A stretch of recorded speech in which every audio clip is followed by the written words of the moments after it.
Okay, we're back. I'm going to switch gears again and give you guys a few more dumb newspaper headlines. See if anything tickles your fancy. How about red tape holds up new bridge?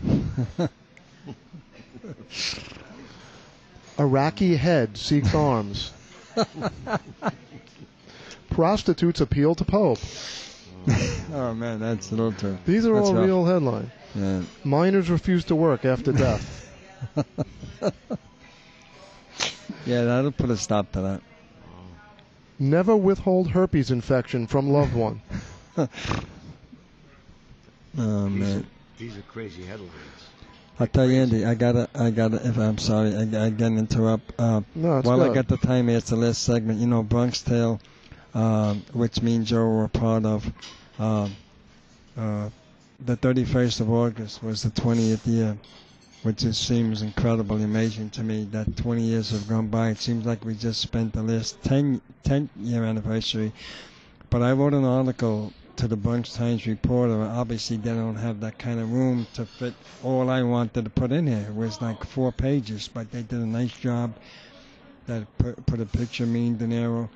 And the last thing in the article, so for anybody that's out there, I wrote, and last but not least, the wonderful people of the Bronx who've been so generous to me, who've been so courteous with their comments and funny things. And so anybody out there from the Bronx who's listening, I mean, especially the young kids from Arthur Avenue, Morris Park, or Throgs Neck, you know, I just want to thank you from the bottom of my heart for being so nice to guys like me and Joe and supporting us.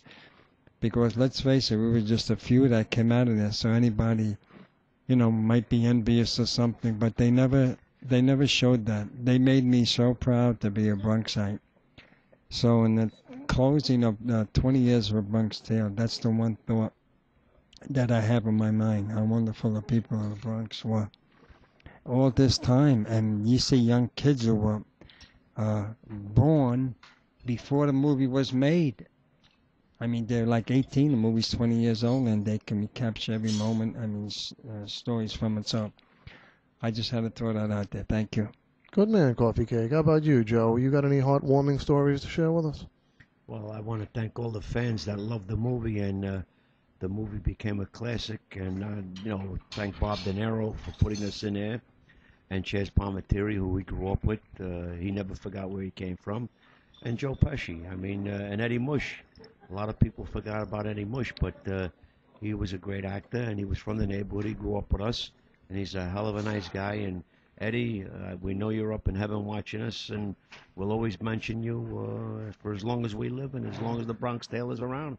I mean, I always credit Eddie Mush, who's not, he died about maybe 10 years ago, but I always credit him with me, part of me getting a part in Bronx Tale, because he went in and De Niro liked him, and Chaz brought him in, and De Niro loved him.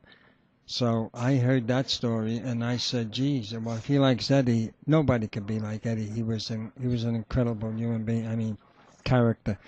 But when I went in to see De Niro, I went in with that in mind, that he was open to that kind of character, and that sort of gave me that bravado that got me the part. I told him I got to make third race at Aqueduct. I got things to do. But if it wasn't for Eddie, so I credit Eddie, and he was such a tremendous character. Was he as good a gambler in real life? Oh, he was terrible gambler, man. Gambled on everything. Man. Well, in the movie, he never won. How close was that? Because Even in real life. Very close. I used to go in the store, Eddie, make me a ham and grab a goat sandwich. He said, get out of here, go home, you make your mother make your sandwich. What do you think, this is a grocery store? No, he lost, that Joe can tell you. Go ahead. Yeah, what a sweetheart Eddie was. I used to stop in there going to school, and hey, Eddie, can I have some candy? Oh, you got money? No. See my aunt upstairs, she'll pay you. And he, Jojo, do me a favor, get out of here, take the candy. Go ahead, go to school.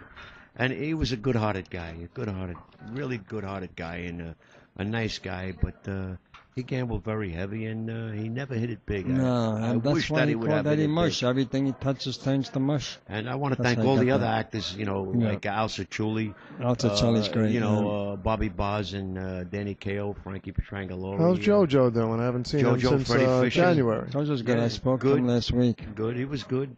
I'm sorry, go ahead, Yeah, Joe. and, we all had a great time. They were all feeling good down at Chaz's at Baltimore.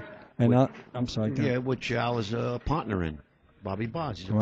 partner there. Oh, is he? That's Al yeah. Cicelli, and he was he's such a good actor that his acting prowess. He went on to do other things. He was in Yeah, Analyze This and yes, Analyze That, and right? like that, and he did other things that he did probably the most. And then there was Tony Ruggs, there was Bob DeAndrew, who was probably the most talented of all. He just for some reason shied away from the publicity of it for whatever reason there was.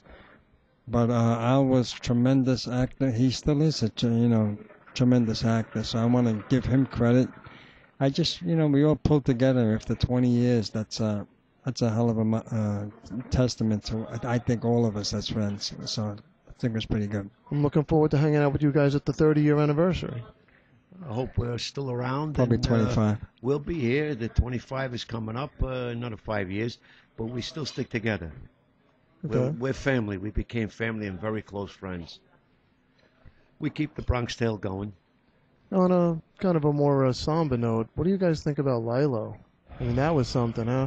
A guy who the whole purpose of that movie was keeping him out of trouble, and what did he end up? Talk about you dumb criminal. Yes, I mean, what more can you say about that? This is Lilo know, Brancato, who was really yeah. basically the star of A Bronx Tale. Yeah. Oh, there's a cop that his family's never going to see him again. I said that the last time. That's really That's the it. ultimate story, and whatever he's got to face, he's got to face. But Yeah, for You the know, the audience, poor if they don't kid. know, Lilo Brancato, who was the star of A Bronx Tale, ended up robbing a house with, I guess, was it his brother-in-law? His future father-in-law. Future father-in-law, and a police officer was unfortunately killed, and Lilo's now doing a long stretch in prison somewhere in New York. He's upstate New York. He's doing 10 years, and the future father-in-law got 25 to life. He was the shooter. And it's sad. It's just really sad. Like Chaz said and De Niro said in the Bronx Tale movie, the saddest thing in life is a wasted talent. I was the Yeah, cop, it's- Daniel Entengaji.